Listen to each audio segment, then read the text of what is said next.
প্রতিপক্ষকে হারানোর দুটি পথ আছে। ভালো পথটি হলো তার চেয়ে ভালো করা, আর নোংরা পথটি হলো তার ক্ষতি করে দেওয়া। চীনের ওপর মাতবরি জারি রাখতে যুক্তরাষ্ট্র দ্বিতীয় পথেই হাঁটছে, কিন্তু যে পাতে খেতে হয় সেই পাতে ফুটো করতে হয় না। কথাটি চীনের বেলায় সম্ভবত মার্কিন প্রেসিডেন্ট ডোনাল্ড ট্রাম্প ভুলে যান। তিনি ভুলে যান নিজেদের অর্থনীতি টেকাতে হলে তার দেশকে চীনের কাছে হাত পাততে হয়। এ ভুলে যাওয়াই যুক্তরাষ্ট্রকে ফাঁসিয়েছে। বুলেট থেকে শুরু করে যুদ্ধবিমান, প্রায় সব ধরনের সামরিক সরঞ্জাম তৈরিতে লাগে কিছু বিরল ধাতু, যে ধাতুর জন্য প্রায় পুরো পৃথিবী নির্ভর করে চীনের ওপর। এই নির্ভরতাই কাল হয়েছে পশ্চিমা শিবিরের জন্য।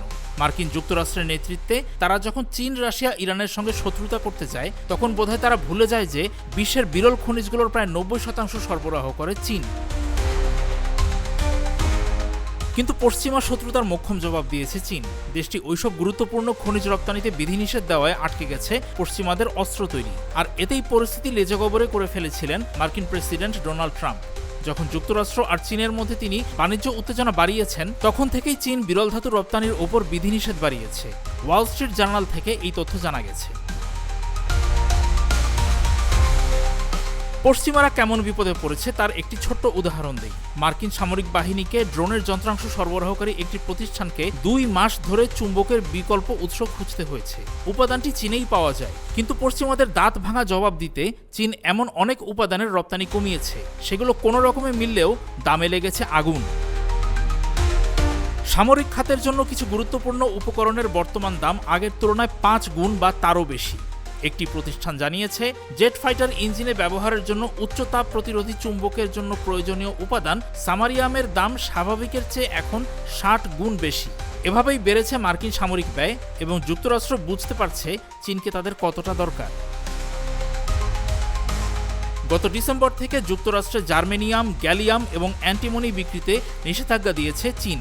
সীসার বুলেট এবং গোলাম মজবুত করা থেকে শুরু করে সেনাদের নাইট ভিশন গিয়ার তৈরিতে খনিজগুলো দরকার, তাই সেগুলো ছাড়া মার্কিন সামরিক খাত বিপদে পড়বে। এখন যুক্তরাষ্ট্রের সামরিক ঠিকাদারেরা চেষ্টা করছে ওইসব খনিজ উপাদানের বিকল্প উৎস বের করতে, কিন্তু কিছু উপাদান এতটাই দুর্লভ যে সেগুলো জোগাড় করতে পশ্চিমাদের মাথার ঘাম পায়ে নামবে। যে যত যাই বলুক, কৌশলের খেলায় চীনের সঙ্গে পারবে না যুক্তরাষ্ট্র, কারণ মার্কিন সামরিক বাহিনীর সরঞ্জাম সরবরাহ চীনের খনিজ পদার্থের উপর নির্ভরশীল। প্রতিরক্ষা বিশ্লেষণ সংস্থা গভিনির তথ্য বলছে, মার্কিন অস্ত্র সম্ভারে ব্যবহৃত 80,000-এর বেশি উপাদানে গুরুত্বপূর্ণ খনিজ পদার্থ রয়েছে। সেগুলো এখন চীনের কড়া রপ্তানি নিষেধাজ্ঞায় রয়েছে আটকা। Microelectronics, drone motor, night vision goggles, ক্ষেপণাস্ত্রকে টার্গেট করার ব্যবস্থা এবং প্রতিরক্ষা উপগ্রহের মতো গুরুত্বপূর্ণ সিস্টেমের উপাদান তৈরিতে ওইসব বিরল ধাতু লাগবেই।